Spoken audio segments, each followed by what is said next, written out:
Hi മകളെ, welcome back to easy maths on. വളരെ പ്രധാനപ്പെട്ട ഒരു വീഡിയോ ആണ് ഈ ഒരു വീഡിയോ എന്ന് വന്നത്. അതുകൊണ്ട് നിങ്ങളുടെ എല്ലാ ഇമ്പ്രൂവ്മെന്റ് ചെയ്യുന്ന കുട്ടികൾക്കും ഈ വീഡിയോ അയച്ചു കൊടുക്കുക. ഞാൻ +1 പഠിക്കുന്ന സമയത്ത് എനിക്ക് കെമിസ്ട്രിയിൽ അത്യാവശ്യം നല്ല മാർക്ക് കുറവായിരുന്നു. അങ്ങനെ ഞാൻ ഇമ്പ്രൂവ് ചെയ്യാൻ വേണ്ടിയിട്ട് ആഗ്രഹിച്ചു. ഒരുപാട് 2-3 സബ്ജക്റ്റുകൾ നമുക്ക് മാക്സിമം ഇമ്പ്രൂവ് ചെയ്യാൻ പറ്റുള്ളൂ. അതുകൊണ്ട് കെമിസ്ട്രി എന്ന് പറയുന്ന സബ്ജക്റ്റ് ഞാൻ പ്രയോറിറ്റി കൊടുത്തില്ല. അതായത് ഇമ്പ്രൂവ് ചെയ്യാൻ ഞാൻ ശ്രദ്ധിച്ചിട്ടില്ലായിരുന്നു. വേണ്ടാന്ന് വെച്ചു. കാരണം എനിക്ക് കെമിസ്ട്രി പഠിച്ചിട്ട് മാർക്ക് കിട്ടിയിട്ടുണ്ടായിരുന്നില്ല. അപ്പോൾ അതിനേക്കാൾ കൂടുതൽ ഞാൻ കോൺഫിഡൻസ് ആയിട്ടുള്ള സബ്ജക്റ്റുകൾ ഫിസിക്സും മാത്സും ഒക്കെ ആയിരുന്നു. അതുകൊണ്ട് ഞാൻ അതായിരുന്നു ഇമ്പ്രൂവിന് കൊടുത്തത്.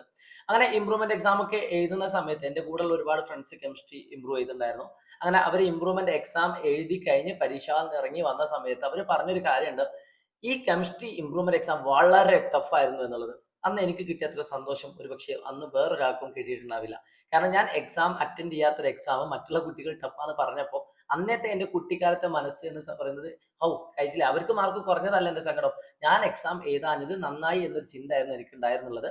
അങ്ങനെ കുറച്ചു കാലം സന്തോഷത്തോടു കൂടി പോയി. പക്ഷേ ഇമ്പ്രൂവ്മെന്റിന്റെ റിസൾട്ട് വന്ന് നോക്കുന്ന സമയത്ത് ഈ ടഫ് ആണെന്ന് പറഞ്ഞ ഒട്ടുമിക്ക കുട്ടികൾക്കും 10ഉം 20 മാർക്ക് ഇമ്പ്രൂവ് ആയി. എത്ര മാർക്കിലെ? 60 മാർക്കില്. ഓക്കെ.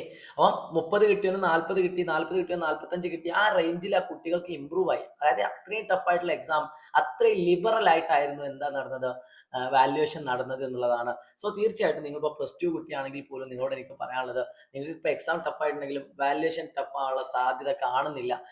ഒന്നാമത്തെ ഗവൺമെന്റ്, നമ്മുടെ ഈ ഒരു ഗവൺമെന്റ് അവസാന വർഷമാണ്. അതുകൊണ്ട് കുട്ടികളെ മാനസിക സമ്മർദ്ദത്തിലാക്കിയിട്ട്, പ്രത്യേകിച്ച് നിങ്ങളൊക്കെ വോട്ട് ചെയ്യാനുള്ള ആൾക്കാരും കൂടിയാണ് അടുത്ത വർഷത്തേക്ക്.